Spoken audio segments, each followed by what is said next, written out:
Welcome to Happily Ever Aftermath. The podcast where we discuss relationships in movies and our relationships with them. I'm Polina Grunbaum. And I'm Diana Rojek-Sconard. Hello, Diana. Hey, Polina. How are you doing? I'm doing fine. Yourself? I am good. Awesome. We're here to talk about the movie IQ. We are. Yeah, 1994. This is my pick. Let's see here. Interestingly, rated PG. That's something that didn't process until I looked at it last night when I was doing a little note-taking. Let's see. A mechanic... It is very PG.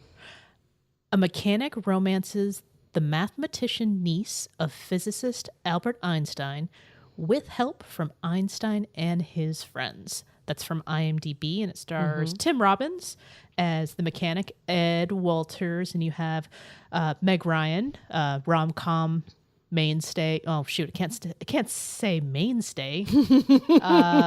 Meg Ryan, staple, rom-com staple, especially in this time period. Yeah, she plays Catherine Boyd, the late great Walter Matthau. Oh my God. As Albert Einstein. I actually just recently saw Hopscotch, which is another great Walter Matthau movie. Oh, weird, because that's like a new bar that I keep seeing everywhere. I keep wanting to go to Hopscotch. There's Hopscotch, and then there's Hops and Scotch. Ooh. You just named it two of my favorite things. Oh, well. Hops and Scotch. Well, that's what the names of the bars I keep seeing, so it just keeps going in my head. Okay, so there's also Stephen Fry, who plays Meg Ryan, Catherine's fiance. Tony Shalhoub is back. Tony Shalhoub. Well, this is the through line. Tony Shalhoub has been like, was he in like 3 of the past movies that we did? Definitely Gattaca. So I'm not positive about that. And it was so funny. I'm just like, hey, Meg, because when we finished Roxanne, you're just like, hey, we're gonna do a Meg Ryan movie. I'm like, we've done a Meg Ryan movie. And That's then true. when I was watching, I'm just like, hey, we did the Meg Ryan. Well, to be fair, that's for me. That's a contentious topic right there. Is, I don't know. There's some people who are all over In the Cut. Okay. They love that movie. Tweet at us if you're into In the Cut. Proof of life, my friends. Proof of life. Let's see. The movie where she left her husband. Yeah. Never mind. No, Okay. no. Also, well, actually, I was saying to Ryan last night, oh, yeah, we're going to do our first Tim Robbins movie. Pause.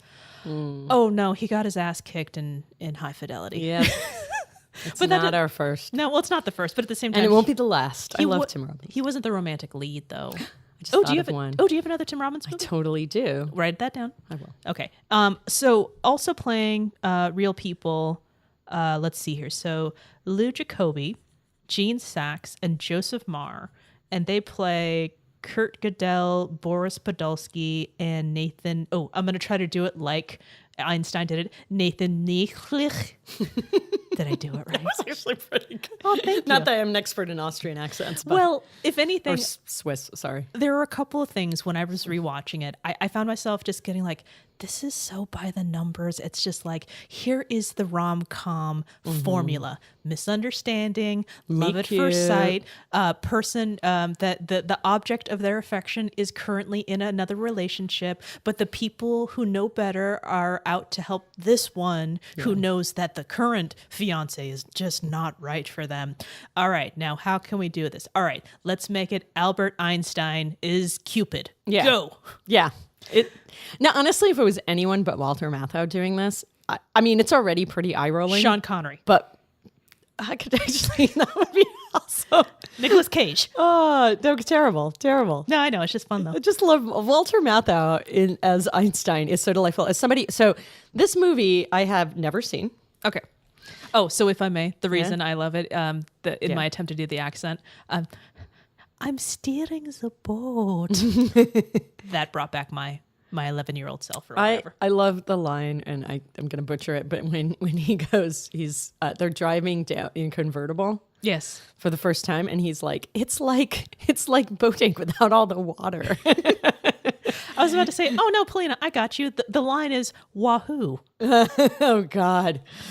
Okay, yeah. I just so I spent most of my my junior high and my late junior high and high school years in Princeton and all these places. Like, that was delightful. And actually, I was living part of when this movie was being filmed, I was, I think I was either visiting or I was kind of living there temporarily. And so they were just shooting like the final scene. So I saw some of it being filmed or heard about it. Yeah. Holy crap. But I had no desire to see this movie. And I still have not seen it until now. And I have to say, like, the Princeton parts were a really, like, wow, that popped. The Princeton parts are really, it is really that pretty and it just, like, watching it made me, we used to go to the Institute of Advanced Studies, and before we lived there to visit friends of my dad who were is that featured in studying the movie? Yeah, that's where Albert Einstein works. Okay. And so you'll see there's like a couple shots I could go through, but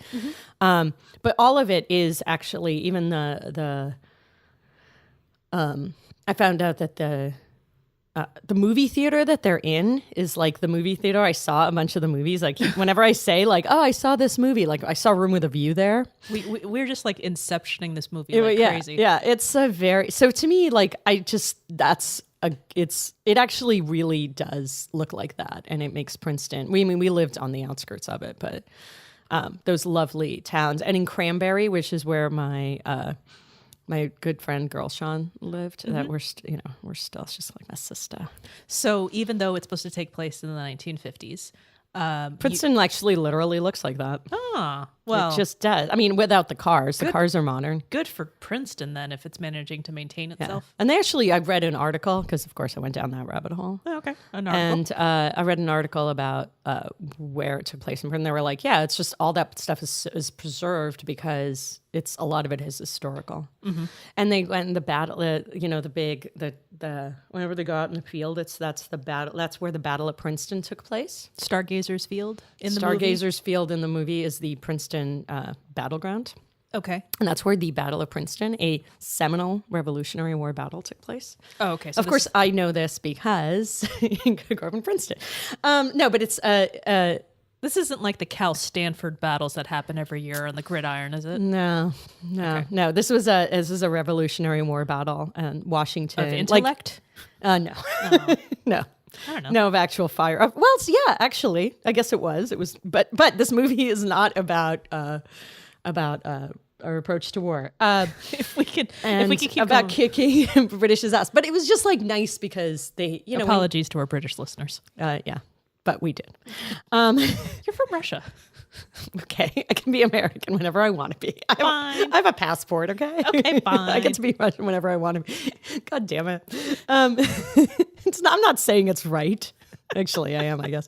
Okay, so that's another character in the movie. That's what made me think of it. And even the gas station's actually in like one town over. Really? Yeah. Oh, wow. Did you meet Tony Shalhoub? Oh, I wish. I would be much more interested in Cars if Tim Robbins were working on it. Well, so apparently you have a nice connection to Tim Robbins. What did you think about his performance as Ed the mechanic? I'm not going to lie. This is not my favorite movie, but I thought he was, I know it's shocking. It's not even my favorite movie. I know. What? I know. Why are we watching these? I'll answer I really did enjoy the Princeton thing, but I'm also like convalescing. So, my brain is done. It's kind of mushy. So if I may. Yes. But I really enjoyed Tim. In answer to your question, I did enjoy the Tim Robbins. Like, I was like, Tim Robbins is adorable. Well, yes and no. Allow me to point this out. Please. So I'm trying to figure out how this movie got on my radar. Yeah, that was my next question. And I'm trying to figure it out entirely. I wasn't going to talk about Revolutionary War the whole time. The fact that Tim Robbins...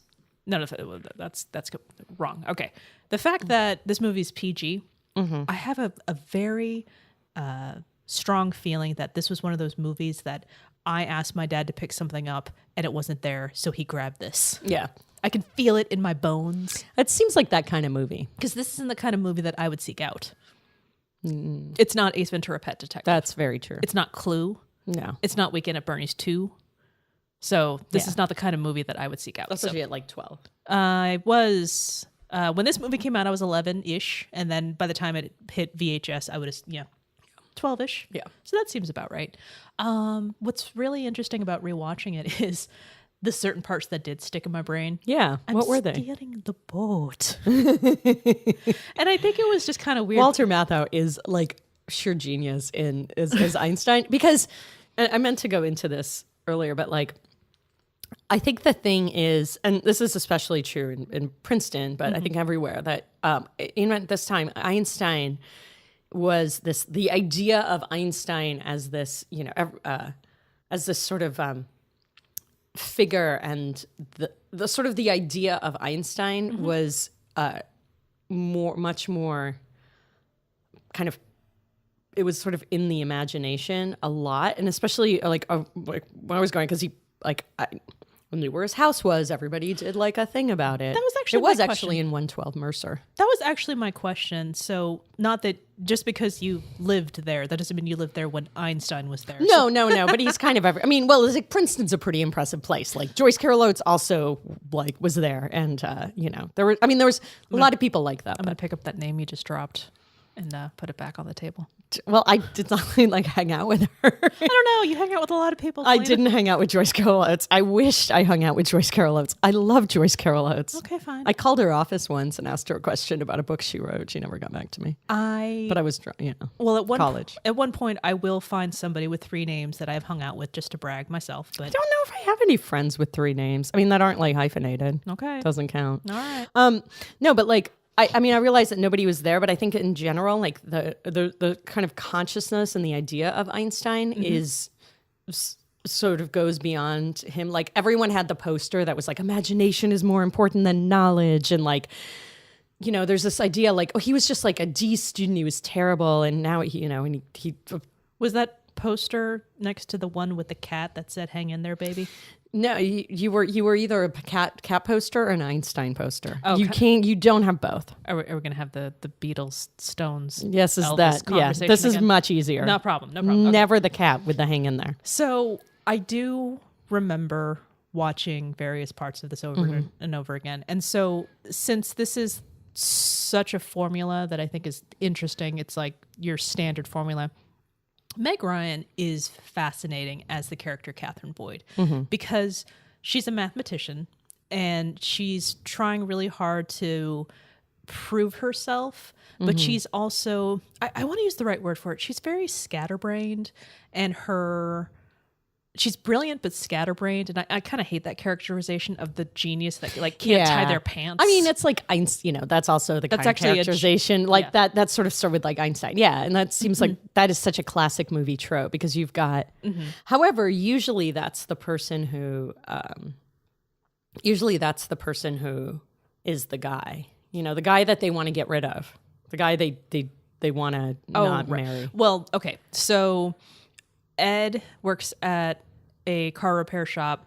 Catherine and her fiance comes in. There's something wrong with his car. He literally falls in love with her on site. There is music. There is slow-mo. It's just, too far. And he's instantly like, this is the girl I'm going to marry. He says that. He goes back into his shop and tells his boss, I married her. I kissed her. And he's like, you're kissing the customers now? Like, no, in the future. And I think we had 3 kids. And I'm with Tony Shalhoub's character on this. Just like, okay, no kissing the customers. Yeah. We advocate that. Yeah.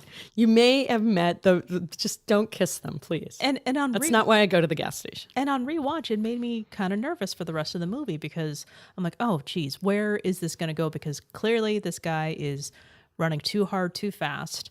She is in a relationship, but you eventually find out that she wants to study math, but according to her uncle, Albert Einstein. Yeah. That's another great line when he goes, wait, but that would make you, when he figures out that he's like, but she can't be your niece. That would make you your uncle. That would make you her uncle. And he's like, very convenient that way, or something like that. Works nicely. Works nicely. Something to that effect. And what's difficult about all of that is just it's like Ed has already decided that I'm going to marry her. Yeah. And it's just like, and I don't necessarily call this as a stop measure, but it's just like, dude, that's her fiance right there. Yeah. And it's being explained to her, but because Albert Einstein takes a shining to Ed, he's just like, come on, my friend, let's have a talk. And all four of his, genius colleagues / friends have decided that because Catherine is setting herself up for a life of just being a housewife and a mother, because Einstein is just like, Catherine thinks that her contribution to the world will be through her children, not through her work. Yeah. Well, she keeps toying with that. I mean, and I actually think it's kind of a missed opportunity. Like, I feel like it would be an interesting movie if it was really about this. Because actually first off, Princeton did not have female undergraduates or graduates in 1953-5, which is in theory when this movie takes place. And that's /1 of the historical inaccuracies. Yeah, there's so many historical inaccuracies. I've lost count already. So let's just and the reason I don't just bring that up because yes, there's so many Einstein did not have a niece. Yes, it's kind of the crucial one. Two. But it doesn't really matter. And actually, you're never really, she could have been studying elsewhere. Like, who knows? She could have been studying at Douglas, which is near there. I mean, so they never actually say that she's studying at Princeton. It's implied. Whatever place that it was, she was studying there because the dean of students asked her to bring something. That's true, but she wouldn't have been. Anyway, it doesn't matter. She's an undergraduate at advanced. Well, she's even saying like, "What can I do? I'm just a graduate student here." It's just like, well, your uncle. Undergraduates, yeah. So regardless, but I mean, it's an interesting thing that it's 1953 or whatever. Yep. And she has the connections. Mm-hmm. She has she has connections. She has her uncle thinks she's very smart, and her uncle's Einstein. Just want to say her uncle's Einstein and thinks she's really, really good at mathematics. Well, she's obsessed with comets. The second one with Roxanne, also comet. Oh, crap. Women and their comets. Same November. Director. Women and comets. What is up with women and comets and their fathers? Women comets. That's I think that's going to have to be women comets and their fathers march. The march toward women. I don't know. No, if anything, that's a T-shirt, honey. What is up with women comets and their fathers? And their fathers. Women comets and fathers. Okay. Let me see if I can get this right. So to help out with that, I want to go back to college. Boyd's comment is a plot point in here. Yes. In that it's about time where it's going to be visible. Mm-hmm. And her father was the one who discovered the comet. Mm-hmm. And she has this thing where when it reappears, before he died, he said that when you see that comet, just know I'm going to be writing it and checking in on you. Yeah. And that's kind of that's sweet. Actually that, I got a little. That's really sweet. As a total daddy's girl, my dad, I would want the same. Dad, you don't need to discover a comet to, Yeah, you don't need to. That's fine. You can just every time I turn the computer off and turn it back on again, I know that you're there. Every time I get my car washed, I think of my dad. Oh, yeah, he used to wash my car for me. Oh my God. Yep. Used to wash my car for my dad. What is up with women in cars and their fathers? Etsy shop. Julie's joined us in our Etsy shop. What is up with? We'll think of something better. Anyway, I swear. But I was just, my point is I think that what is much more interesting than this love story is, though I think that if this movie were made, I would love it to be, if this movie made again, I would love it to be about her really focusing much more on this internal struggle of her insecurity and her, which, I mean, she's probably she's one of the few women in this field at this point.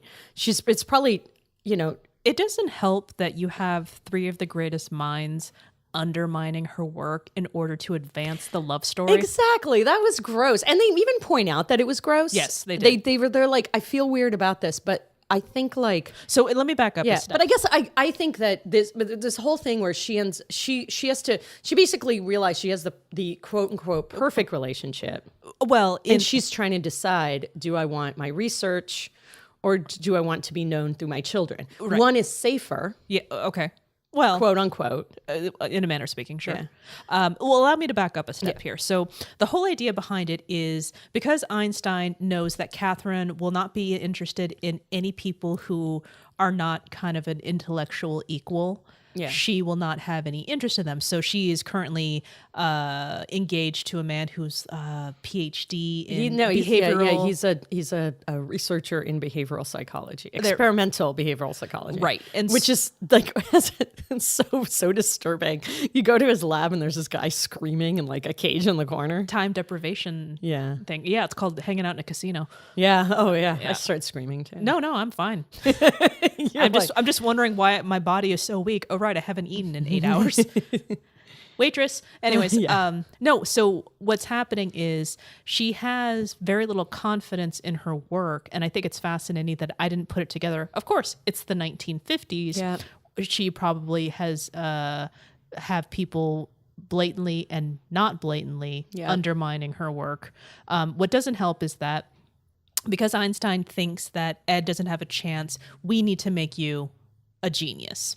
So they do I wrote this down, they do a nerd makeover on Ed. They do. And he's, he has a curiosity that drives because he's his super own pursuits. into Cars, science fiction. And he's reading about the comet. Space and all things space, which I think is like, this is what I mean. I mean, this is like all really good stuff that could have been less formulaic but right. So there's a nerd makeover. They literally put a tie on him as a belt. They mess up his hair. They take off their own cardigans to put on him just to get the right combination of like nerd. And so she comes in. He starts spewing various formulas, equations, ideas, and what a surprise!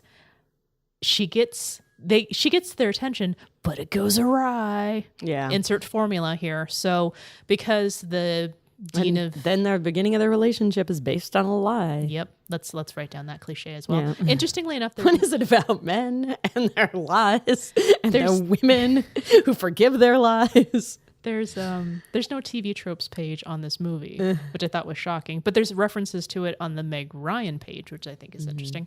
So now Meg Ryan is thinking this is fantastic. So what is it? Cold fusion, some of this work that they're discussing. Yeah. Well, no, this is perfect for the symposium that's coming up. So she goes in 7 days. Yeah. So of course, Ed is smitten with her. He's just like, yeah, we could totally get the something symposium together. That the government. It's basically he goes, oh yeah, the dean of students or whoever says Charles Durning.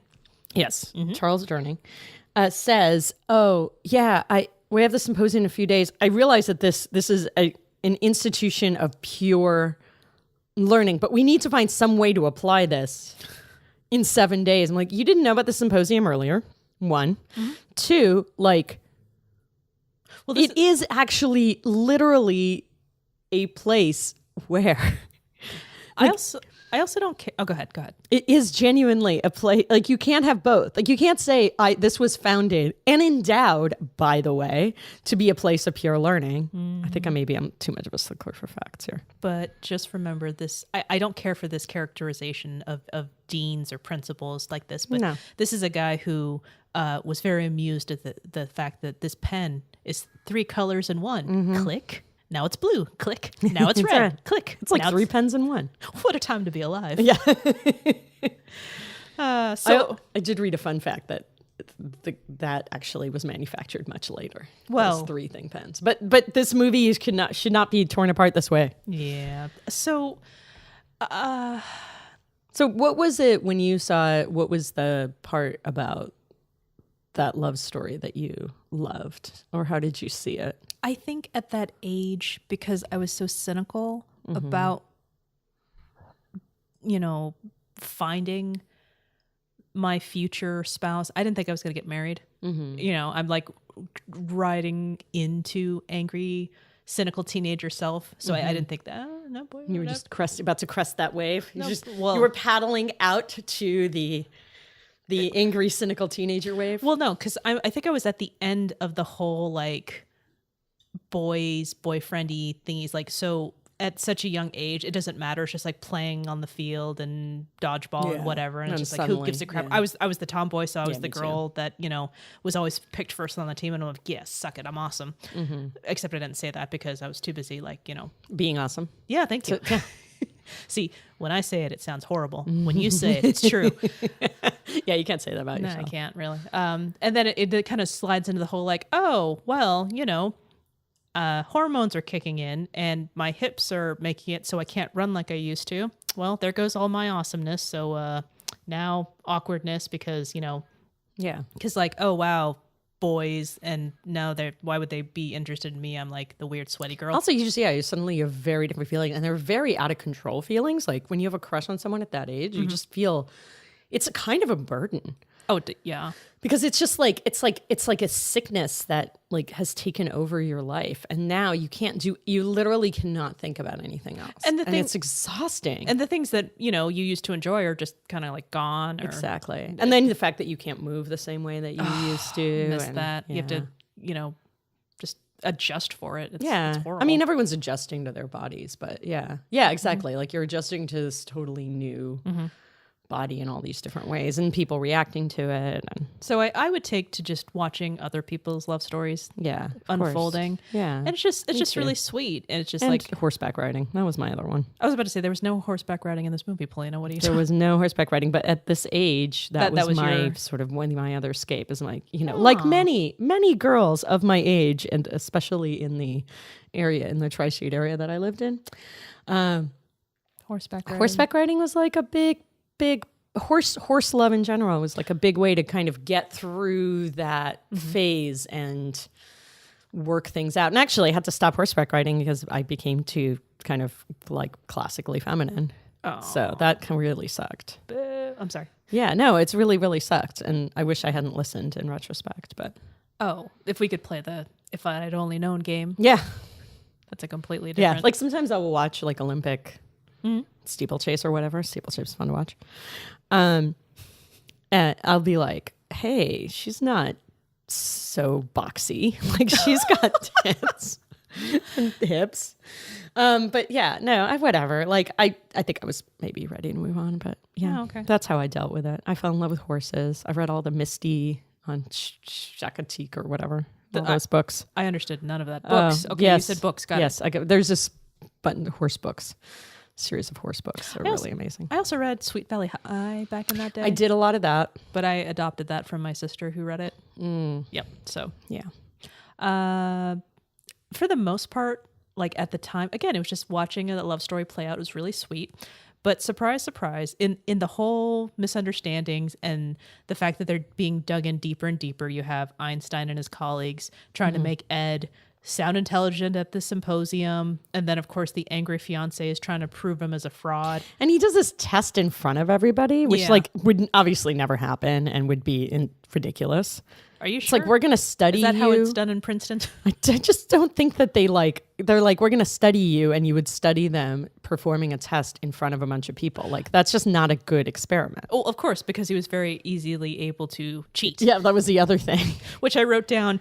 Okay, the fact. Well, there's lots of reasons. One, it's you're adding an element of performance. Well, that and also so easy to cheat. Also, just kind of gross, forcing somebody to prove their intelligence. Well, isn't that trying to underline how horrible this man is? Yeah, he is really horrible. He loves to perform experiments on people. He's quite cruel. In the beginning, it's just you can. I love you, Stephen Fry. You can get the hint of this guy isn't the best thing for her because when she's talking on and on about her thoughts about something, he goes, "You're babbling," and she's like babbling, and then she kept going. Yeah, when I rewatched this movie this morning, that really bothered me. Yeah. And at one point, actually, Tim Robbins. Oh, that was it though. When that happened there, I'm like, I blatantly remember Tim Robbins being the one for her because when she did it, she's like, I'm babbling. He's like, no, if I had a mind like yours, I would never stop talking. Yeah. And I'm that was and of course that's meant to be sweet. But if you look at the other aspect of it, it's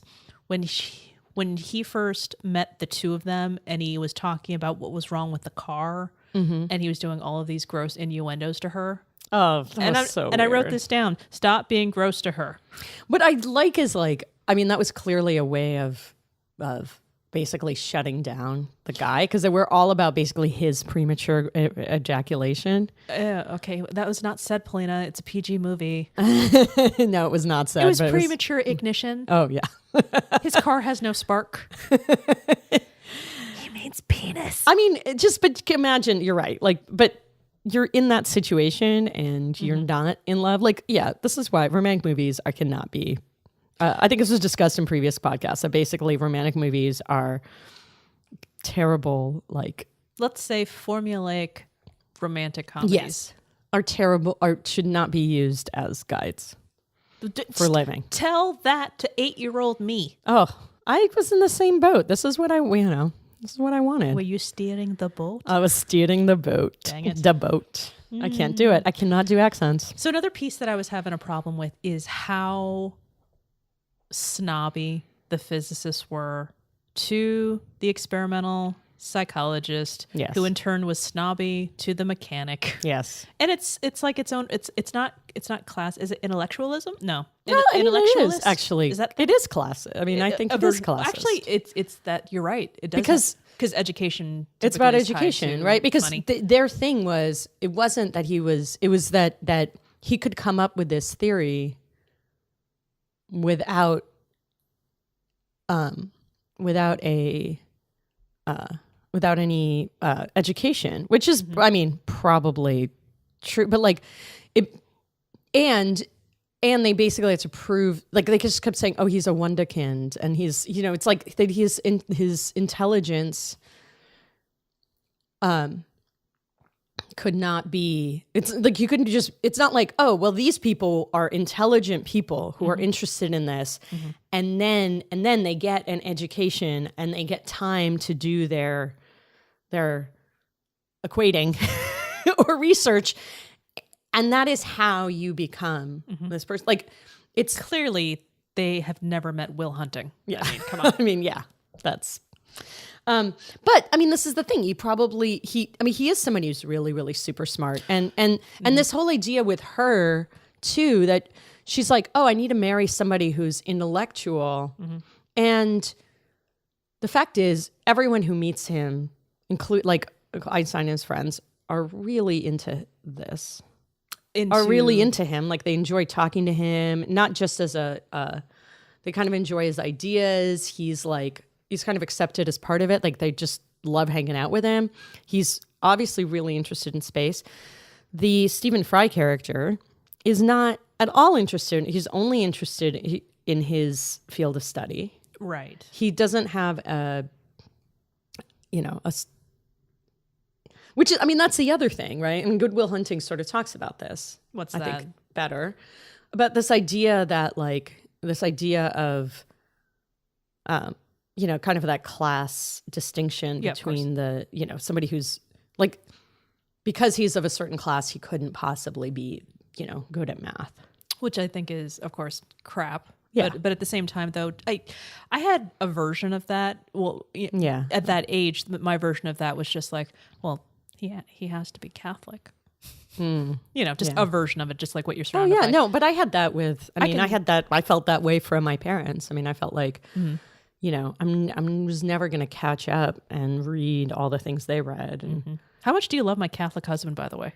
I do love your Catholic husband. I know, right? I mean, his Catholicism is so atheist, it's weird. Well, I have a complicated relationship with religion and atheism, but that's a story for another podcast. What is it about women? No. What's kind of scary about this movie is that, true to rom-com formula, she falls in love with Ed, the mechanic. What was even more interesting is that she's so matter-of-fact about it, too. She dives into it right away. And then she breaks up with her fiance. And then there was something that I wrote down. This is Stephen Fry talking to her about, okay, so I actually have it here. I suppose you think you're in love with this mechanic. Yes, Ed, I'm in love with him. Let me explain. It's an infatuation. It's not love. He's pleasant looking, popular. Uncle Albert likes him, so naturally I feel attracted, but it won't last. We have what will last. Common aims and interest, verbal communications, financial security, intellectual compatibility. What about love? Yeah. And hearing that whole thing, I'm really rooting for what he's saying in a manner of speaking, except for the fact that he's actually saying, no, honey, you need to stay with me. Yeah. So, and also, they don't actually have all that. They have some of those things. That was actually my second half of it. It's like, you're condescending to her all the time. You don't have intellectual, like, you're not intellectual equals in a manner of speaking, that you're both academics. Yeah. But let's be honest, her uncle really doesn't think too highly of your work. Mm-hmm. And in turn, I don't think you really think too highly of her work, not so much because you don't think it's important, but you don't think it should be her work so much as you just kind of want your home while you have your job like you want her to be smart. I bet you he thinks like, she'll give me some smart kids. But yeah, well, and saying like, I mean, it's a cute hobby and it's part of her personality. I want to hang out with anyone who thinks advanced mathematics is a hobby. Yeah. But I mean, that's how he does think of it. Like he thinks of it as this interest, mm-hmm. which gives him cachet. Mm. And then he'll sort of have this, smart wife, and without thinking like, oh, but he's going to be the one that is going to get to stay in academia and get to do all. There's no like, okay, we'll go. You'll like when he presents this picture, he doesn't present a picture of like it's Stanford. Like you're going to be able to do math there, sure, and you're going to be able to do research on comets. Like there's an observatory in Berkeley. Like he doesn't sell it to her. Like it's not too far from Arizona and Flagstaff. Like he doesn't sell it to her. It's like, oh, we'll have a nice intellectual life, and you'll be. Like, I will do all my research. No, he surprised her with a house and let her pick the color. Yeah, which she didn't even realize she was doing. Yeah, I know, right? Never surprise a person with something that big. And painting. Like, just, yeah. Colors should be picked out together on large swaths of wall. Good Lord, they're not even, partners in that respect. No. And I think this is what's kind of interesting to me in this movie and watching it, and that's why I wonder about like you watching it when you're older and rewatching it, is that I think there's all these ideas about what you should have when you're that age. Mm-hmm. And you're just in such a hurry to figure. I think this whole not knowing what your life is going to be like is so anxiety provoking, mm-hmm. and the sort of social pressure of that. And, there's how Einstein kind of wants her to live, which is a lot like him. Mm-hmm. There's anything, how he wants her to avoid the mistakes that he made. Yeah. He doesn't want her to like leave his whole family behind. And, oh, well, just like there's that whole scene. She's focusing on the intellectual, not exactly like not the heart, not the heart. He's a big like that was part of the shtick too of Einstein, right? It's mm-hmm. like, oh, intellect and is one thing, but that's imagination is more important than knowledge or whatever. I just want to say, my dad used to tell me this all the time. Is Einstein was a D student, but it doesn't mean every D student was Einstein. Correct. Einstein. Yeah. Correct. Because I used that defense when I got a D once. Well, okay. Like it doesn't matter because I'll still be really, like Einstein was a D student.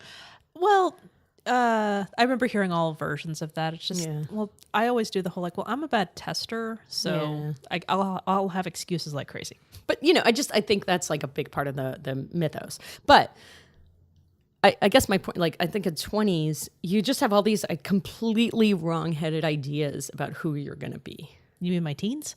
Yeah, and my teens. And by 20, probably maybe now. Still trying to figure some things out in my 30s. Yeah, I think this idea that you're going to be cooked is kind of ridiculous. Like, you just never really feel like an adult.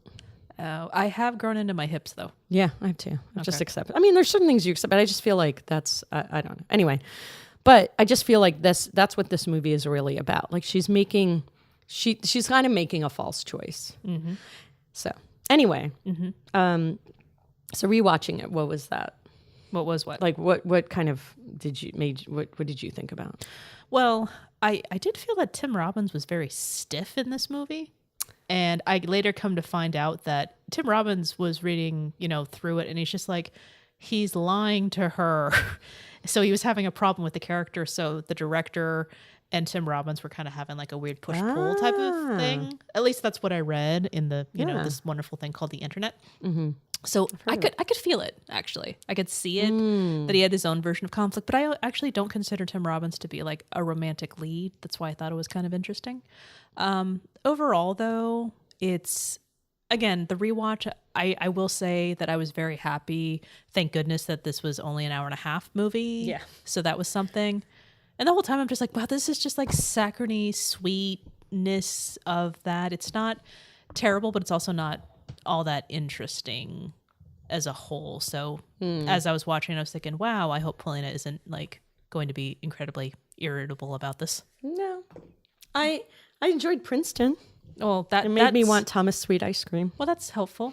That's something at least. It's a pretty town. Yeah. All right. So I have a question for you. Go for it. When do you think they fell in love? Well, see, that's kind of difficult because if I'm to believe the saccharine sweet PG music tones of this movie, the second she is in frame in Tim Robbins' line of sight, that's exactly when he fell in love with her, and he declared it to his people. Yeah. Yeah, that one's kind of... Yes, but I think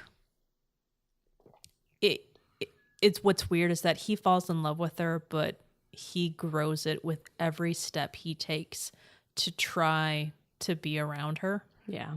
So when he goes to drop off the watch, but I kind of want to keep it, with every next step, I think it really solidifies when he said, I need to tell her the truth. Yeah. Yeah, and not because of the whole, like... Well, Eisenhower's now involved. I was about to say, the international incident of the fact that the president wants to talk to him about his amazing ideas about cold fusion. If anything, he doesn't care about that, especially when he's at the symposium and he's just completely frozen. The reason he lights up is because she's there to see him do it. So I think it's when he says, I need to tell her the truth. That's his real moment, because he can't imagine continuing something this bad if he's going to be true to her, which oddly enough he has. Because he can't keep that going when they're married and they have 3 children. Yep, it's gonna be a lot of work. What do you think? Well, when do you think she fell in love with him? Oh crap! Don't make me talk about steering the boat again. What's really funny is that she does come to realizations the whole way through. That made no sense. Like the entire those things made no sense to me. What's that? The fact that she would start suddenly, walking. that she'll start walking away and then she'll turn around to start laughing. You were doing Marlon Brando, and then she'll just keep walking. Yeah. Well, my brain works that way. I just don't say it as it occurs to me. Oh, I do. My brain totally works that way. I guess that part didn't. It didn't make sense emotionally to me when, I guess, in the boat she declares her love for him. Yeah, and what's weird is that it goes away. And I think she was... Well, no, here's the thing. I think, even though the music was trying to fool us, I think she was intellectualizing that she was in love with him. And so the honest answer that I'll have on when I think she fell in love with him is when they're in the car in Stargazer's Field. And she lets him into the car and she asks him the question... Have you ever heard of the 7 sacred pools? And his response was, in Hawaii. And I think that was the moment she actually fell in love with him. She's like, oh my God, we actually do have something in common. We both read the same travel article. They both... By the way, if you ever been to the 7 sacred pools? It's in Maui. You're asking me if I've ever been there before? Yeah. Of course not.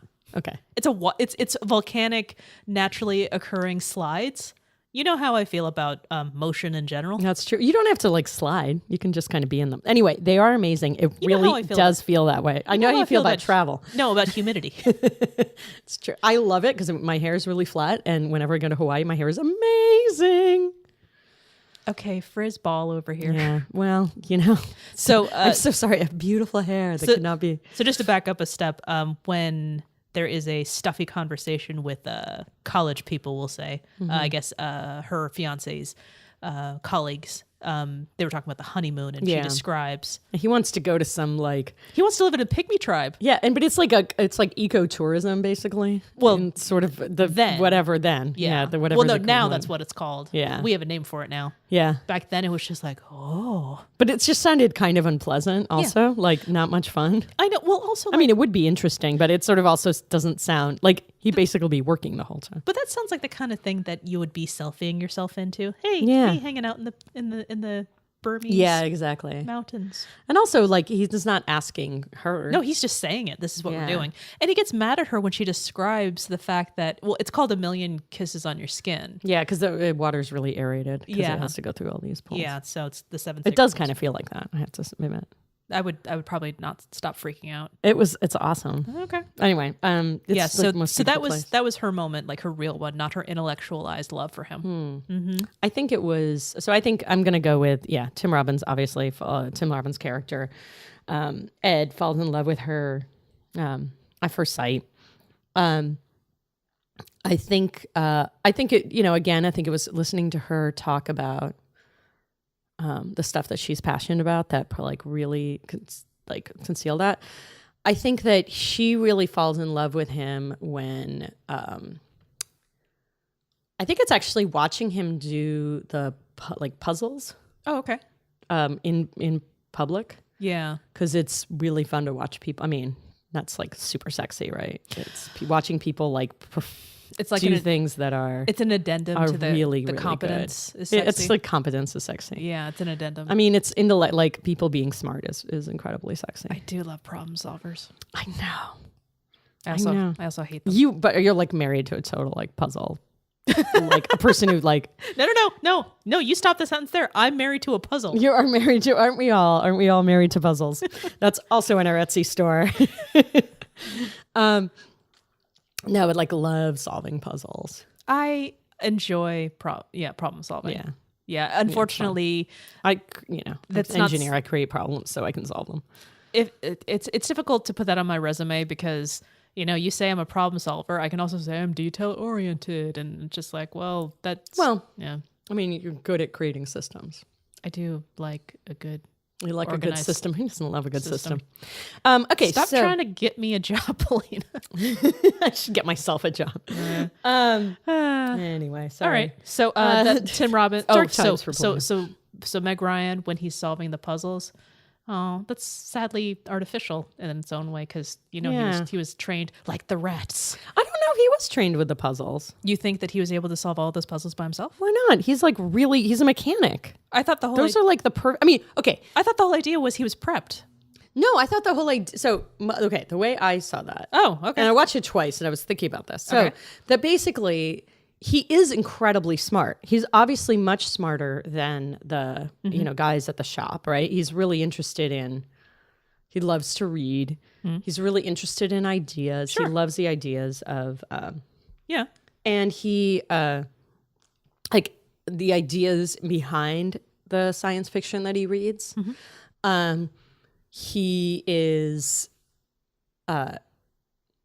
And in fact, like in a way, falling in love with her is his gift to himself that there's this whole side of his life that he now gets to indulge. We're going to have to get a ruling on this because I was under the impression that he was prepped to do that in record time. Oh, that's interesting. I may have to rewatch that, and then we'll have to like because remember in the first instance he did all the puzzles. He's like, all right, I'm done, and he's also like kind of showing off as well. Yeah, but I can see where he'd be really good at those because they're basically these. They're mostly like wooden and block puzzles, which you would imagine as a mechanic. But I was under the impression that he was do prepped to do that. But then when the second half of it, the look of panic on his face and the look of the panic. Because you realize this is the one thing. I don't have education, right? Oh. Like this is innate. My ability to handle three-dimensional objects. We're going to have to rewatch this after. And then we'll talk about I'm going to check out the script. There we go. Because I pulled up the script to get that quote. Yeah. My earlier reenactment. Yeah. All right. Anyway, I think that's when she falls in love with him, but I think I always think it's when people start talking maybe that's about when you fell in love with him. It may be. This is. Okay, so now the next question. Sure. What do you think is going to happen for these crazy kids? Okay. So I'm about to admit to something mildly embarrassing. Okay. But how else should I do it besides on a podcast? That's the only place that you can be mildly embarrassing. So thanks to this podcast. Don't do it in private. Okay. So thanks to this podcast, I have opened my eyes to the fact that while I would watch these types of movies on repeat, I don't want to say in secret because it makes it seem like I was like some creepy person, like slowly, like being Dr. Evil or something with my maniacal whatever. I don't know. Maybe just in private. Yeah, that sounds like gross in a different way. Yeah, no, but I know what you mean. I know, but I think it's like because of that time, everything is embarrassing, and you're trying to figure everything out, and you need something that's yours. Well, okay, we'll go. And that's what I mean by in private. We'll go with your less shame version of it, but I find myself more inclined to pick up romance novels, and there is one that it takes the idea, as much as the movie She's All That was also based on a classic story, much like Roxanne was based off of Cyrano. Yeah. She's All That is based off of Pygmalion and My Fair Lady. Okay. So there is a romance novel that takes various parts of She's All That, but also takes like, all this other stuff. The fact that this person, this girl, she is, her brother's a duke. She needs to get married off. And she is meant to be based off of Ada Lovelace way back in the day, who happens to be caught in this bet scenario with a kind of a sportsy guy. It's supposed to be the Pride and Prejudice era stuff. So you got all these people who just have lots of money and time. They go to social events, and he just got stayed in each other's houses for months. He just got dumped by his fiance, so they're just like, oh my God, this blue stocking. I bet you can't turn her into the toast of the town. And again, she's a nerd. She's a mathematician. So if anything, in the end, spoiler to this book called Lady Claire Is All That. I wish I was kidding. Ultimately, they fall in love with one another. She is a mathematician. He is proud of her being a mathematician, even though a woman who is being intellectual is not considered to be, approved by society. He doesn't give a crap. So she and he get together and they have a couple of kids, and she teaches them math. Oh. And he teaches them like sports and crap because, they're polar opposites. He's into sports. She's into math. So ultimately, she, i.e. Meg Ryan, I'm just stealing that idea behind it. She and Ed are going to come together because her quirkiness, I will say it, she's very quirky. She's very scatterbrained but brilliant. And he is just kind of a calming force for her. They're going to stay together. They're going to get to know each other better. But if anything, much like if I had a brain like yours, I would never stop talking. He's just going to be enamored with her and have her pursue her math. In the future, she's going to encourage her to be a teacher. And when I say in a teacher, I just mean like professor. Professor, yeah, exactly. Not a researcher. Yeah, exactly. Professor. Because his skills are transferable, so he can go wherever she needs. Oh my God. Mine is like so. Yeah. So what he'll do. And I actually wrote it down this time. I didn't just make it up on the spot like I often do. Not to mention the fact that he managed to take Albert Einstein's car and he converted it into a convertible. That's like Transformers type stuff. So he has his own abilities. Oh, yeah. And I think that with the notoriety of Einstein, I think that's going to kind of catch something. So he'll be able to kind of make a name for himself as a well-respected mechanic. She is going to be an academic. She's going to be a professor. They're going to have 2 kids. She's going to teach them math. He's going to teach them how to fix cars. There it is. I am...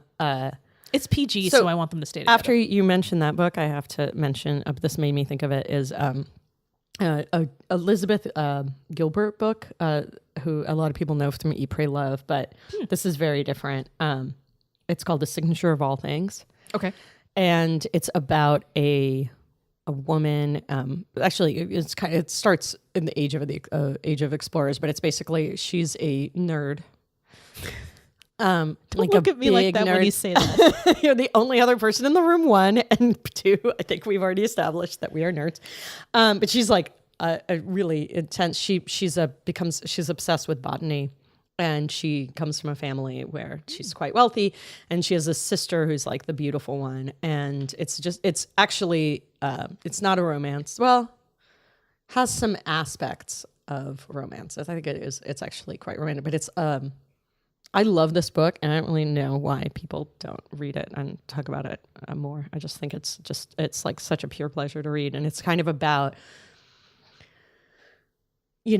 about finding your way as a woman even then, and having kind of an intellectual, like how to have an intellectual life. And just like she's also consumed with jealousy about this adopted sister that's come into her life and their relationship. And the sister is very traditionally beautiful. Okay. It's so good. It's so much fun to read. Oh, okay. Like, it's great. Anyway, sorry. Send me a link to it. Yes, Thank you. I will. We'll put it in the show notes.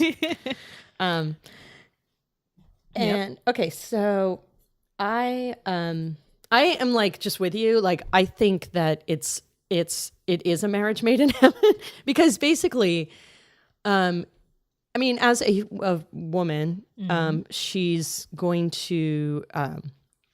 There's probably going to be some ups and downs. Obviously, the life of an academic can be fairly itinerant, even itinerant. Even then, like, like she's going to be traveling around a lot. She's not going to get to choose like where you do your postdoc, where you do this and that. And as you said, his skills are super transferable. She gives him, I was alluding this earlier, she gives him access to a lot of things. Okay. Like, he is interested in her research. He may not actually understand it all, but he's super interested in comets and her father. And what is it about women? And he has a life to take the time to go see the comet and, experiment with trying to create a convertible out of that. So he's able to use his time, like as he's fixing things, he's reading about things. And doing exactly. Things. He's like thinking. He's got the curiosity. He's really curious, and he is really into research. Like, and he will be a stabilizing force. And I think he will make her career the center of things because he's sort of already comfortable. Like, he's very comfortable with himself. Yeah. He's always, and I think, I'm going to say that I'll set up the trope that they do have children. They may, and maybe they will like live in Princeton and their children will have like, will also, find love on the campus. And it's a kind of a romantic place to go for a walk, the campus of Princeton at night. And maybe, so, then maybe there's this idea that in their, that when this movie was made, their children were, I'm not going to love who you want me to, Mom and Dad. Yeah. I'm going to fall in love on Stanford campus. Yeah. That's actually, when I lived in, just generally on the East Coast, like whenever anyone would talk about Stanford being in the Ivy League, people would kind of roll their eyes and scoff a little bit. Like, I just thought it was such a dramatic thing for me to move out here because people just thought California was just crazy. Like, just was a crazy place to live. It is. It is a crazy place to live, but... Oh, wait, did I say crazy? I meant expensive. Well, yes, but at the time it wasn't that expensive. So, I mean, when I moved here in 95... With inflation, it's expensive. It still was not expensive. I mean, I had a job at a bar and I had my own apartment. Oh, the good old days. Yeah, those were the good old days. When I could afford things. Yes. All right. But... yeah. So I think they will have, or maybe actually they just won't have children. Maybe she'll be like, you know what? I can't do both of these things, but I have a feeling he wants kids. I think he's going to be non-traditional in this way. I think, well, he already will be if he has a mathematician wife. Yeah. But also he will want what she wants and he will support what she wants. So where do you fall on the kid thing? Do you think I already told you they got a couple kids. Oh, that's true. Yeah. Okay. And she's going to teach them their math. Yes. Yeah, and I think, anyway, yeah, I'm rooting for, I'm rooting for them. Oh, there you go. Okay. All right. There it is. We did it. There we talked about IQ. Yeah. Yes. So. Yeah. All right. So. Please fill in with any details we've missed. Yeah, and if you have seen this movie and you could tell us whether or not Ed did that puzzle test by himself, I want another opinion. Yeah. All right. Cool. Thank you so much. If you actually figure out the answer to that question, you can hit us up on Facebook at Happily Ever Aftermath. You can reach us by email, contact@HEAMCast.com. And we're on Twitter at HEAMCast. HEAMCAST. Thank you. If you like us, please tell a friend.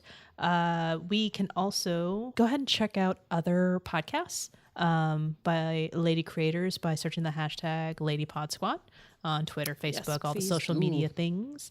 You can rate, review, subscribe. We'd really appreciate it. We would. For the most part, get the word out. If you let other people know, it would really mean a lot to us. It would. We'd love to get new listeners. And okay.